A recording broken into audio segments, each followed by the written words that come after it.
To be made in the image of God is to be someone who wrestles with potential.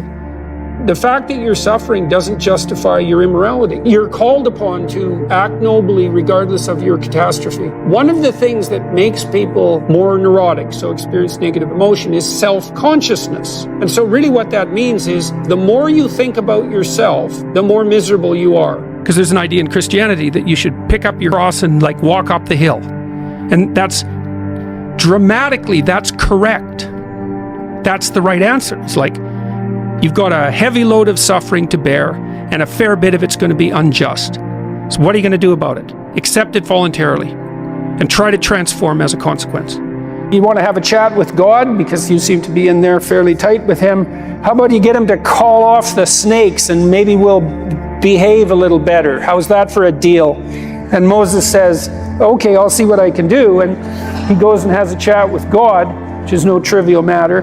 And God doesn't do what you'd expect, because what you'd expect, like, and this would even work in terms of making it a comprehensible narrative, you'd think, okay, all right, guys, you've been bit enough, no more snakes. But that isn't what happens. And I think the reason that it doesn't happen is because there's no getting rid of the snakes. Just no getting rid of the snakes. You have to learn to contend with them. God says something extremely surprising and very interesting from the perspective of a clinical psychologist. He tells Moses to cast snake in bronze and to raise it up on a staff. And the staff seems to me to be a reference to the staff of Moses. And that staff of Moses is something like the thing you put in the ground to orient yourself with. It's the staff of God too, and it's sort of like an axiom. And maybe it's like the tree of life. It's like, here I stand. It's a center point. It's all of that. In any case, you put the snake up on the staff.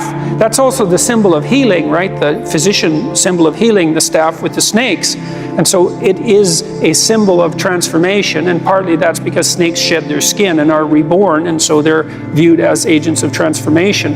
And so that's all lurking in that symbol. And then God says, get the Israelites to go look at the snake on the staff, and then the poison won't poison them anymore. And I read that as a clinician. I thought, that's really interesting, because one of the things that we learned, all schools of psychotherapy learned in the last 100 years, is that if you get people to voluntarily confront what makes them afraid and what makes them want to avoid, then they get better. It's curative.